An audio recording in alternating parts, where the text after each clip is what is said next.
അപ്പോൾ അവളുടെ മാതാപിതാക്കൾ എൻ്റെ അടുത്ത് വന്ന് പറഞ്ഞു, അച്ചോ അവളെപ്പോഴും കുർബാന വേണം, എനിക്ക് യേശു അപ്പയെ വേണമെന്ന് പറഞ്ഞ് കരയണച്ചോ, എന്താ ചെയ്യുക?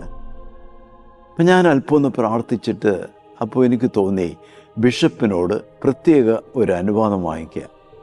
ഈ കുട്ടിക്ക് ആദ്യ കുർബാന കൊടുക്കുക, അതൊരു ആഘോഷമായിട്ട് തന്നെ കൊടുക്കുക. റോയൽ ആസ്പത്രിയിൽ ഡോക്ടേഴ്സും പിന്നെ ഒരുപാട് കാത്തലിക് നേഴ്സുമാരും ഉണ്ട്.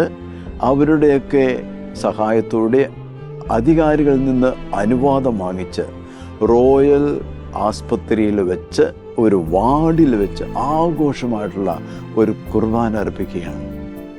ഈ കുട്ടി വളരെ സന്തോഷത്തോടുകൂടി ആകാംക്ഷയോടുകൂടി എനിക്കിപ്പോൾ ഈശോ അപ്പയെ കിട്ടും. അങ്ങനെ അവൾക്ക് ആഘോഷമായ കുർബാന നടത്തി അവൾക്ക് ആദ്യ കുർബാന കൊടുത്തു. ആ കുർബാന അർപ്പണം എനിക്ക് ഭയങ്കര ആഴത്തിലുള്ളൊരു അനുഭവമായിരുന്നു. അവിടെ ക്രിസ്ത്യാനികൾ മാത്രമല്ല, ആസ്പത്രിയിലുള്ള മറ്റ് സ്റ്റാഫുമാരുമൊക്കെ ഈ കുർബാനയിൽ വന്ന് പങ്കെടുത്തു. ഈ കുട്ടി കുർബാന സ്വീകരിച്ചു വളരെ സന്തോഷത്തോടുകൂടി. ഞാനത് ഓർക്കുമ്പോൾ തന്നെ എൻ്റെ കണ്ണു നിറയും. അവളുടെ ആ സന്തോഷവും, പറഞ്ഞറിയിക്കാൻ പറ്റാത്ത ആ സന്തോഷം. ഒരു ദിവസം കഴിഞ്ഞ് അവൾ മരിച്ചു. ഏഞ്ചൽ എന്നാണ് ആ കുട്ടിയുടെ പേര്.